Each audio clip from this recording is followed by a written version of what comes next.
नमस्कार, 13 मई 2026 के इस अर्ली मॉर्निंग इंटेलिजेंस अपडेट में आपका स्वागत है। पश्चिम अफ्रीका में जो सुरक्षा संकट गहरा रहा है, आज हम उसका एक बिल्कुल तथ्यात्मक और निष्पक्ष विश्लेषण करेंगे, बिना किसी सनसनी या अफवाह के सीधे ग्राउंड डेटा पर बात करते हैं। आगे बढ़ने से पहले आपको बता दें कि हमारा ये अपडेट प्रोवेव एआई द्वारा प्रायोजित है। प्रोवेव AI Stylo intel ops platform और हम सबके लिए वेब और मोबाइल पर उपलब्ध commercial news app Stylo news का निर्माता है। तो चलिए जल्दी से आज के एजेंडे पर नज़र डाल लेते हैं। हम शुरुआत करेंगे सिचुएशन रिपोर्ट से, फिर देखेंगे इसका इम्पैक्ट असेसमेंट, प्रमुख निर्णयकर्ताओं का नज़रिया, मीडिया और सोशल सेंटिमेंट, और अंत में स्ट्रेटेजिक आउटलुक। चलिए सेक्शन 1 से शुरू करते हैं। Situation report. देखते हैं साहिल क्षेत्र में इस वक्त ज़मीनी हालात क्या हैं। अब जरा इस मैप पर गौर कीजिए। अल-कायदा से जुड़ा ग्रुप JNIM और FLA यानी तुआरेग अलगाववादियों ने मिलकर उत्तरी और मध्य माली में एक बड़ा जॉइंट ऑपरेशन शुरू कर दिया है। आप देख सकते हैं बमाको से लेकर किदाल और ट्राई बॉर्डर इलाके तक इस वक्त भारी संघर्ष चल रहा है। ये सब अचानक नहीं हुआ, इसके पीछे का घटनाक्रम समझना बहुत जरूरी है। 25 अप्रैल को अलग अलग शहरों में एक साथ हमले शुरू हुए। फिर 28 अप्रैल को राजधानी बमाको में एक आत्मघाती हमला हुआ, जिसमें माली के रक्षा मंत्री जनरल सादियो केमारा की हत्या कर दी गई। इसी का नतीजा था कि मई की शुरुआत में रणनीतिक रूप से अहम शहर किदाल से रूसी अर्धसैनिक बलों, जिन्हें अफ्रीका कॉर्प्स कहा जाता है, उन्हें पीछे हटना पड़ा। अब आते हैं सेक्शन 2 पर, इम्पैक्ट असेसमेंट। इन हमलों का लोकल से लेकर इंटरनेशनल लेवल तक क्या असर पड़ रहा है, आइए समझते हैं।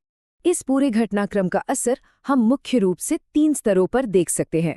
अगर लोकल लेवल की बात करें तो बमाको में नाकेबंदी की वजह से आम लोगों की जिंदगी पूरी तरह अस्त-व्यस्त हो गई है। नेशनल लेवल पर देखें तो वहां के मिलिट्री जुंटा की पकड़ काफी कमजोर हुई है और राज्य का नियंत्रण घट रहा है। और इंटरनेशनल लेवल पर इस पूरे क्राइसिस ने इकोवास पर भारी दबाव डाल दिया है। डर इस बात का है कि कहीं ये अस्थिरता पूरे रीजन में न फैल जाए। सीधे चलते हैं सेक्शन 3 की ओर, निर्णयकर्ताओं का दृष्टिकोण। इस संकट में शामिल मुख्य पक्षों का क्या सोचना है। ग्राउंड पर हमें बिल्कुल परस्पर विरोधी दावे देखने को मिल रहे हैं।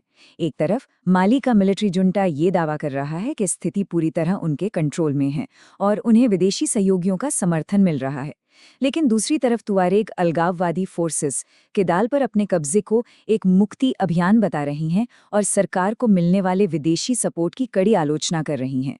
इंटरनेशनल प्लेयर्स के रुख में भी साफ अंतर है। रूसी अफ्रीका कॉर्प्स का कहना है कि किदाल से उनका पीछे हटना महज एक टैक्टिकल रीपोजिशनिंग या रणनीतिक पुनर्गठन है, जबकि इकोवास ने इन हमलों की कड़ी निंदा की है और साहिल रीजन में आतंकवाद से लड़ने के लिए एक कंबाइंड रीजनल डिफेंस सिस्टम की सख्त मांग की है। हमारा चौथा सेक्शन है मीडिया और सामाजिक भावना। इन्फॉर्मेशन स्पेस में इस वक्त क्या चल रहा है। डिजिटल परिदृश्य अभी काफी जटिल है। नाइजर और बुर्किना फासो जैसे पड़ोसी देशों ने कई पश्चिमी मीडिया आउटलेट्स को सस्पेंड कर दिया है। अगर आप सोशल मीडिया देखें तो वहां एक स्पष्ट विभाजन है। एक तरफ सरकार समर्थक अकाउंट्स पूरी आक्रामकता के साथ जुंटा के पक्ष में कैंपेन चला रहे हैं, वहीं दूसरी तरफ सिक्योरिटी एक्सपर्ट्स लगातार गंभीर चेतावनियां दे रहे हैं कि ये जिहादी विस्तार पूरे रीजन के लिए कितना खतरनाक साबित हो सकता है। और अब आखिरी सेक्शन, स्ट्रेटेजिक आउटलुक। आने वाले दिनों में क्या होने की सबसे ज्यादा संभावना है।